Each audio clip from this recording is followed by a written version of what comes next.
Ouais. Voilà, d'accord. Damay ñëw ci Omar yow en tant que politicien Bachir il est analyste communicant yéen politiciens yi toujours du temps de l'opposition da ngeen di diggee li nga xamante ni su ngeen excès du ngeen ko def on parle de la justice et justice bi tey yaakaar naa ni yéen gëm sa bopp victime ngeen ci. Première victime c'est Bougane Gueye Dany. gisoon nañ fi arrestation après ñu libéré ko. ak arrestation bi am fële nga xamante ni tey jii maanaam mooy ca Bakel tey mën nañ jàpp ni que yéen gëmu leen indépendance de la justice ci biir loolu ki leen ko waroon jox. digal leen ko muy le président qui avait dit que man gëmuma justice bi mën na am indépendance tant que président mi ngi siégé ci biir tey ngeen gis ni que ce même président qui avait prôné pour une rupture ñoom waxuñu changement rupture moo leen di au pouvoir et quand on parle de rupture ça veut dire qu'on enlève ce qui était là et on amène quelque chose de nouveau pourquoi le président de la République veut se maintenir ci conseil supérieur de la magistrature tey seen kàddu yi ngeen doon joxee ci opposition bi est-ce que tey yéen ju leen jural sax ëllëg ak ci biir benn sénégalais dootul gëm benn opposant une fois que ngeen egsi au pouvoir Tange foofu dama ci taxaw tuuti ñun gëm sa bopp nous ne sommes pas des politiciens comment dirais-je encore ces politiciens anciens. mais ñun lan moo ñu ci wóor ñoom it ba ñuy ñëw Sénégal. loolu la ñu doon voilà am na sénégalais boo xamante ne tey xëy na peut-être nag Diomaye non may ma rek am na sénégalais bu jël kartam jox ko Diomaye parce que dafa bëggoon une justice indépendante. effectivement te nee na lan moo ko koy may mooy Diomaye su excès du ci siège. li ngay wax noonu dama la koy nangul. waaw mais nit ku nekk. xam nga dafa am loo xam ne nii loolu moo gën a sacré ci nit. mooy kaddu. kaddu moo gën a sacré ci nit. te ñun gëm sa bopp. dañoo jàpp ne kaddu. moom mooy nit ndax maam da doon wax ne gor jàpp ko ci kàddam boo koy bàyyi ko ci kàddam man mii toog fii tey si plateau bi toog li ma gëm ak li nga xam ne ni moom mooy dox biir gëm sa bopp man j'ai pas fait gëm sa bopp kese jaar naa yeneen structure politique bàyyi gisi gëm sa bopp mais je sais carrément que les réalités de gëm sa bopp sont contraires ak ñi nga xam ne ñoom ñoo nekkoon ci yeneen instance politique yi nga xam ne ni jaar naa fa ma wax la benn affaire le président de la République bëgg a maintenir ci conseil supérieur de la magistrature c'est pour son intérêt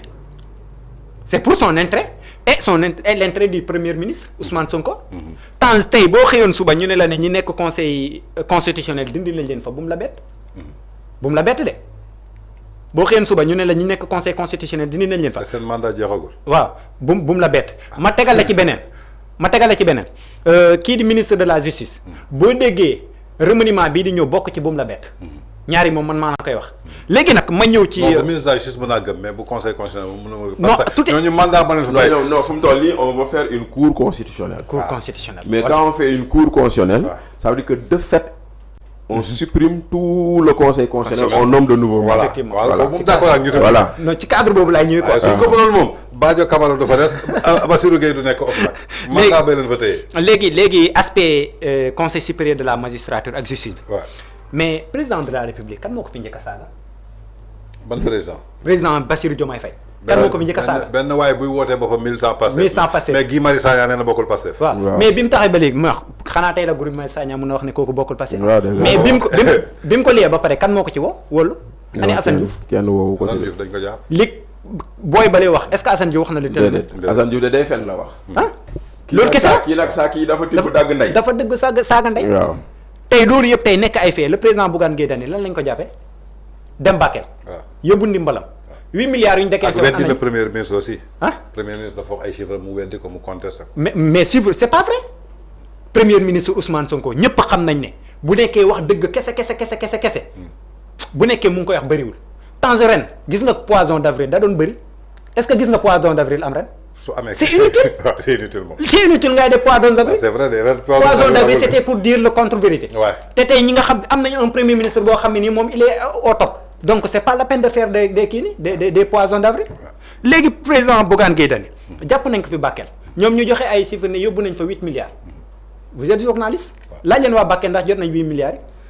ba léegi de am na ñu ma woo semaine passée ni na ma jotaguñu dara. voilà nañu wax ci sujet boobu. te ñoom gëm nañ ne jot nañ gëmloo nañ Sénégalais ni yóbbu nañ fa 8 milliards. jàpp président Bougane Gueye Dany ci merci. gis nga justice bi maanaam je parle aux magistrats. qu'ils savent que tey bi ñuy dem di jàngi. nekk fac droit di jóg ak a daanu di réviser gisuñ ma Samba gisuñ ma Demba nañ jël seeni responsabilités am nañ un référence le juge Kéba Mbaye. qui parlait de l'éthique du droit. l'éthique de la personne nit ki lépp loo xam ne ni yaa ngi koy def te amoo ci éthique rek des na.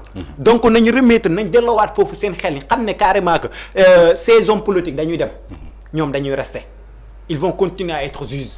ils ne sont pas nommés mais seen xam-xam moo leen fa yóbbu bokkuñ nag tey nag boo seetee tey le premier ministre bi keroog mu ngi wax le juge de siège. Le juge de siège moom mënu ci def benn pression. il ne peut pas. parce que y a les juges de siège et les juges de parquet. ñi nga xam ne ñoo nekk parquet ñooñu la mën a mettre pression jàpp leen kii def leen nii mais bu ñu ko jàppee ci cëggal guy ga kan moo ko moom qu'est-ce qu'ils ont fait avec Bougane ils l'ont arrêté. ils l'ont amené mais après jugement bi kan moo ko yoroon kan moo yoroon cëggal guy gi c'était le juge de siège qui l'a libéré. mu bàyyi ko mu ñibbi këram.